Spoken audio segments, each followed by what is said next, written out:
Hello everyone, good evening.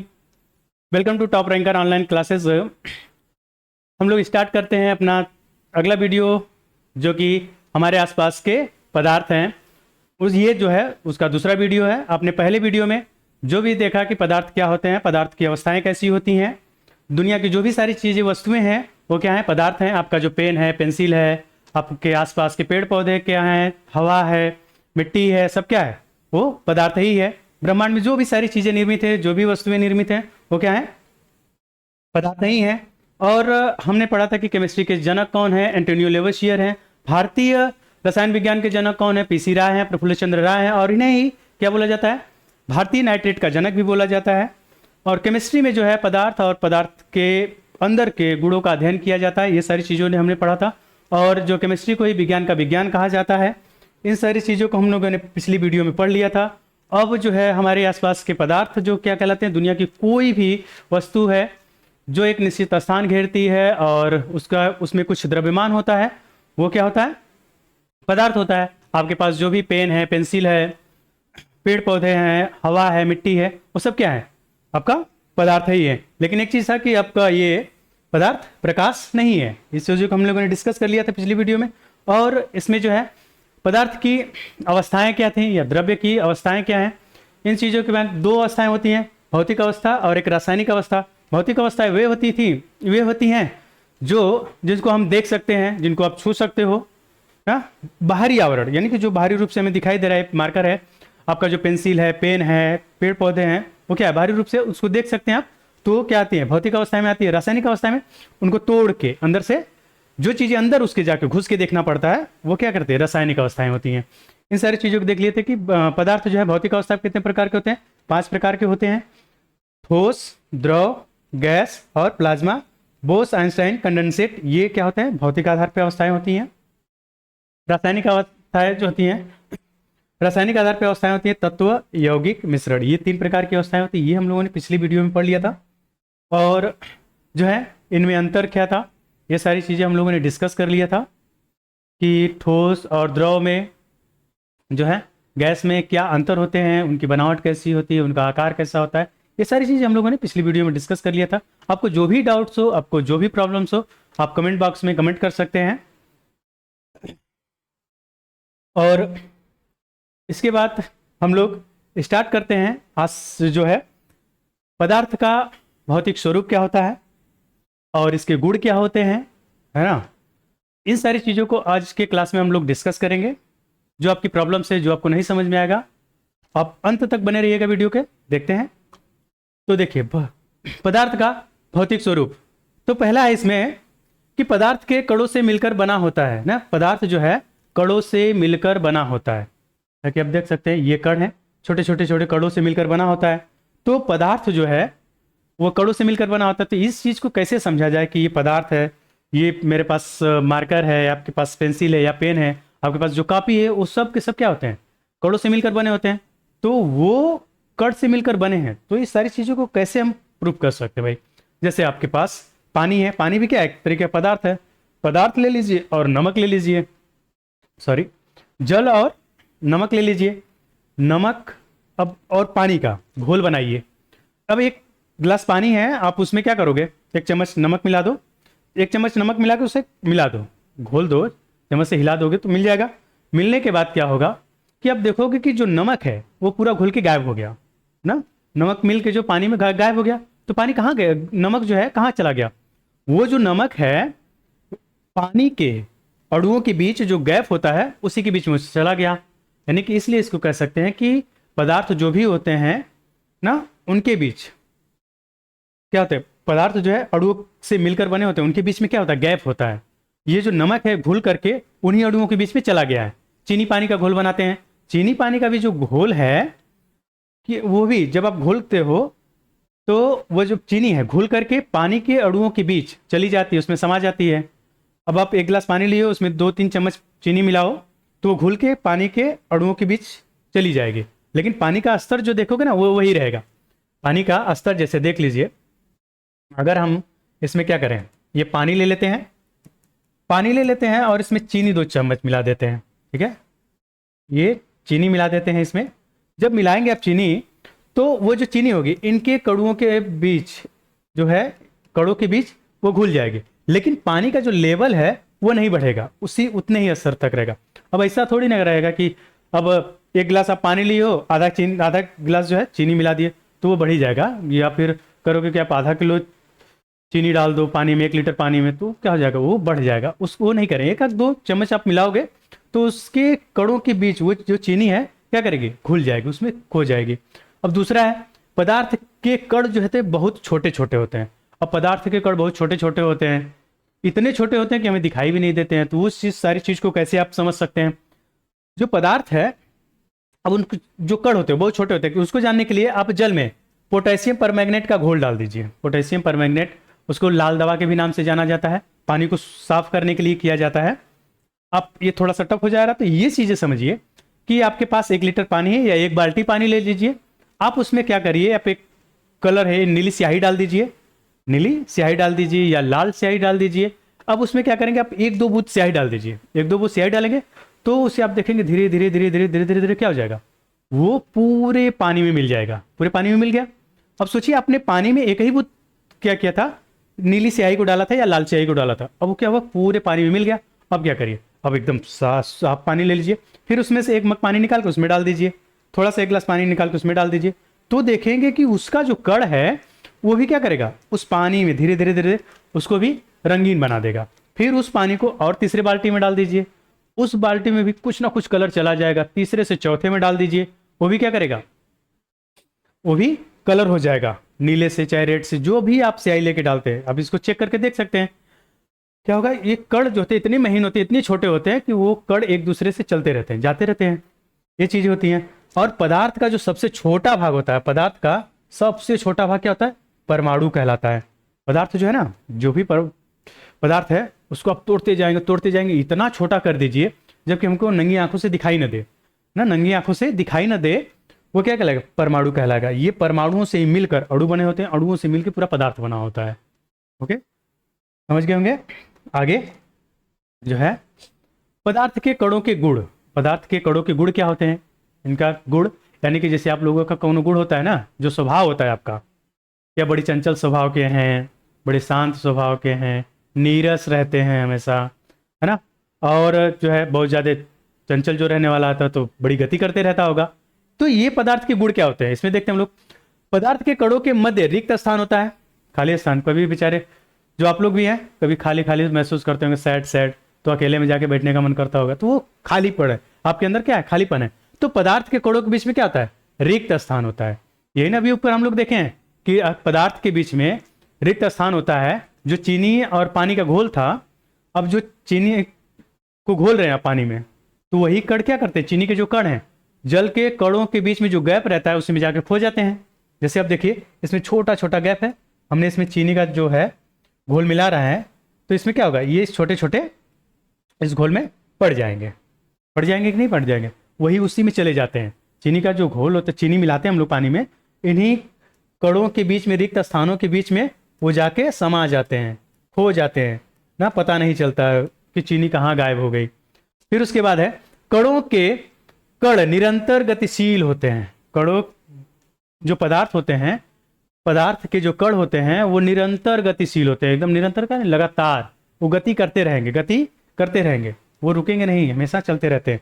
अभी जब ले आपने उस स्याही वाला देखा है कि एक पानी में हम लोगों ने नीली स्याही या रेड स्याही डाल दी है, तो क्या करता है, उसके जो कण हैं नीली का या फिर जल का, दोनों कण जो हैं क्या करते हैं, गति करते रहते हैं, वो गति करते रहते हैं, उसमें गति ऊर्जा होती है। वो गति नहीं करते तो जिस जैसे बूंद डाले तो वो वैसे ही पड़ी रहती ना, गति करते हैं इसलिए तो पूरी बाल्टी का पानी कलर हो गया, पूरे जग का पानी कलर हो जाएगा, और दूसरे भी बाल्टी का पानी जो है कलर हो जाएगा, कणों के गति करने की वजह से। है ये क्या करते रहते हैं, कंटिन्यू गति करते रहते हैं ना, ऊपर नीचे क्या करते रहते हैं, गति करते रहते हैं, जिसकी वजह से क्या होता है, ये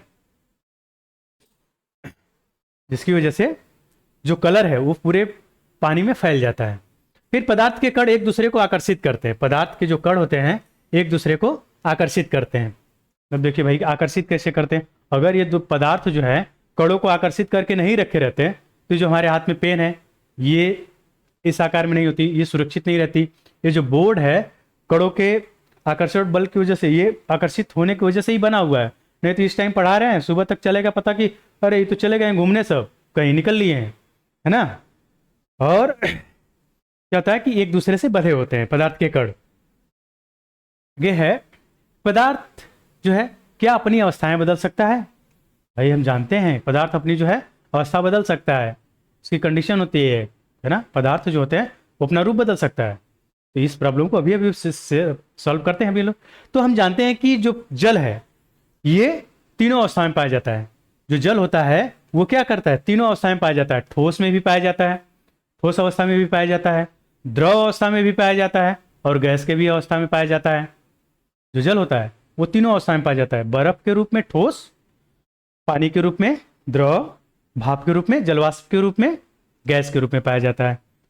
तो आप देख सकते हैं कि 0 डिग्री पे जो जल है वो ठोस के रूप में भी पाया जाएगा बर्फ, और द्रव अवस्था में भी पाया जाएगा जल या पानी। यहाँ पानी लिख दिया है बेचारा, पानी रहेगा। और ये 0 पे गैस भी रहेगा, उसमें जो है जलवाष्प रहेगा। तो 0 पे तीनों चीजें कैसे होती है देखेंगे। आपकी बर्फ भी रहेगा, नीचे पानी भी रहेगा, और उस बर्फ से भाप निकलते रहती है ना। बर्फ से क्या होती रहती है, भाप निकलते रहती है। मान लीजिए कि आइस क्यूब है ना, ऊपर ऐसे ऐसे, और नीचे पानी है, नीचे पानी है, और क्या होगा, ये भाप निकलते रहती है। तो इस 0 पे क्या होता है, जो जल होता है वो तीनों अवस्था में पाया जाता है। तो 0 पे कोई भी पदार्थ तीनों अवस्था में पाया जाए उसको बोलते हैं तृक बिंदु। तृक बिंदु क्या होता है कि कोई भी पदार्थ तीनों रूप में, यानी तीनों अवस्थाओं में, ठोस, द्रव, गैस, इन तीनों अवस्थाओं में पाया जाएगा, तो वह क्या, उस बिंदु को क्या बोलेंगे, उस पॉइंट को क्या बोलेंगे, तृक बिंदु। यहां पे जो है तृक बिंदु बोलेंगे हम लोग। ये आ जाओ भाई, इसको तृक बिंदु बोलेंगे।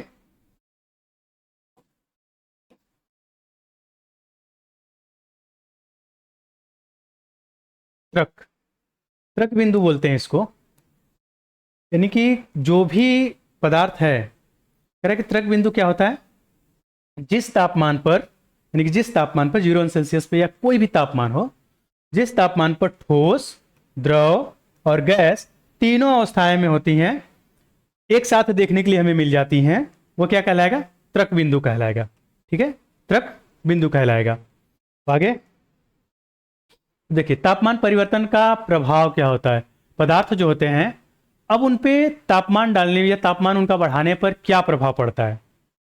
कोई भी वस्तु है या कोई भी पदार्थ है, अब उसके टेम्परेचर में परिवर्तन किया जाएगा तो क्या प्रभाव पड़ेगा ना, उसकी क्या होगी। ठोस के तापमान को बढ़ाने पर उसके कणों के बीच गतिज ऊर्जा क्या होती है, बढ़ जाती है। गतिज ऊर्जा बढ़ जाती है। गतिज ऊर्जा बढ़ेगी भाई। अब किसी के अंदर आग लगाओगे तो गुस्सा नहीं होगा। अब किसी के अंदर आग लगा दोगे, झगड़ा लगा दोगे, क्या होगा, वो तो गुस्सा से लाल हो जाएगा, पीट भी देगा। तो वैसे ही ठोस है या द्रव है, उसमें आप टेम्परेचर को बढ़ाएंगे, तापमान को बढ़ाएंगे, तो उनमें गतिज ऊर्जा जो रहती है वो क्या हो जाती है, बढ़ जाती है ना, तेजी से चलना शुरू कर देगा, तेजी से। अगर गुस्सा है तो अब तो एकदम तेजी से चलते रहोगे ये चीजें। और क्या होगा, गतिज ऊर्जा बढ़ने के कारण कणों में क्या होता है, कंपन करने लगते हैं। जो कण होते हैं उसके कंपन करने लगते हैं। अब ये जो कण हैं, जैसे ही ठोस के या द्रव के तापमान को बढ़ाया जाएगा, टेम्परेचर को बढ़ाया जाएगा, तो उनके जो कण हैं क्या होंगे कि गतिज ऊर्जा बढ़ने की वजह से वो कंपन करने लगेंगे ना, कंपन करने लगते हैं, वो कंपन करने लगे। और ये कंपन तब तक होगा कि जब तक ये अपने आकर्षण बल कम न करने, इनके आकर्षण शक्ति जो है कमजोर ना हो जाए, दूसरे रूप में बदल न जाए। जैसे ठोस है, अब इनकी जो आकर्षण शक्ति है, कणों के बीच जो आकर्षण बल होता है कम ना हो जाए, द्रव अवस्था में बदल न जाए। किसमें ना बदल जाए, द्रव अवस्था में। ठीक, अब जो द्रव है उसको आप टेम्परेचर बढ़ाएंगे तो द्रव अवस्था में क्या हो जाएगा, गैस अवस्था में बदल जाएगा। क्यों बदल जाएगा, क्योंकि उनके कण जो है गतिज ऊर्जा ज्यादा हो जाती है और वो स्वतंत्र हो जाते हैं। क्या हो जाते हैं, स्वतंत्र हो जाते हैं। कणों के मध्य आकर्षण बल कम हो जाता है। हमने बताया ना कि जब से टेम्परेचर आप बढ़ा देंगे, किसी भी वस्तु का टेम्परेचर आप बढ़ा देंगे, तापमान बढ़ाएंगे, तो उनका जो आकर्षण बल है कमजोर हो जाएगा धीरे धीरे, है ना, वो कमजोर हो जाएंगे। और तापमान बदलकर पदार्थ को एक अवस्था से दूसरे अवस्था में हम बदल सकते हैं। बात सही है कि अगर हम टेम्परेचर बढ़ा देते हैं तो क्या हो जाएगा, उसके रूप बदल जाएंगे, उसका आकार बदल जाएगा। जैसे देखिए ठोस है, आपके पास बर्फ है, ठोस है, ठोस को आप उष्मा देंगे, उष्मा में वृद्धि कर देंगे तो क्या हो जाएगा, द्रव में बदल जाएगा, लिक्विड में बदल जाएगा ना। पानी में बर्फ जो है पानी बदल जाएगा। अब जो है अब द्रव को भी क्या करेंगे, आप उष्मा देंगे तो किस में बदल जाएगा, गैस में बदल जाएगा। जैसे हम द्रव को और टेम्परेचर उसका बढ़ाएंगे तो क्या हो जाएगा, गैस में बदल जाएगा। और इसी का उल्टा होता है, अगर कोई गैस है, कोई पदार्थ जो है गैस अवस्था में है तो क्या करेंगे, उसे आप शीतलता करेंगे। शीतलता का अर्थ होता है यानी ठंडा करेंगे। ठंडा करेंगे तो वो द्रव में बदल जाएगा, और द्रव को और ठंडा करेंगे किस में बदल जाएगा, ठोस अवस्था में बदल जाएगा। तो इसको एक बार समझ लीजिए कि अगर ठोस है उसे आप उष्मा में वृद्धि करेंगे यानी कि तापमान को बढ़ाएंगे तो द्रव में बदल जाएगा, और द्रव में उष्मा को वृद्धि करेंगे, उष्मा की वृद्धि या तापमान को बढ़ाएंगे तो किस में बदल जाएगा, गैस में बदल जाएगा। अब गैस अगर अवस्था में है तो इसको बिल्कुल ठंडा करेंगे, गैस को ठंडा करेंगे, शीतलता पहुंचाएंगे, ठंडा पहुंचाएंगे तो क्या हो जाएगा, द्रव में बदल जाएगा। अब द्रव को और ठंडा करेंगे किस में बदल जाएगा, ठोस अवस्था में बदल जाएगा। अब फ्रिज में पानी उनी रखते हैं ना तो उससे और क्या होता है, ठंडा होता है तो जम जाता है बर्फ के रूप में। ओके, तो आई होप कि ये सारी चीज़ें आपने समझा होगा। एक बार मैं रिवीजन कर देता हूँ आज की जो क्लास थी उस चीज़ को।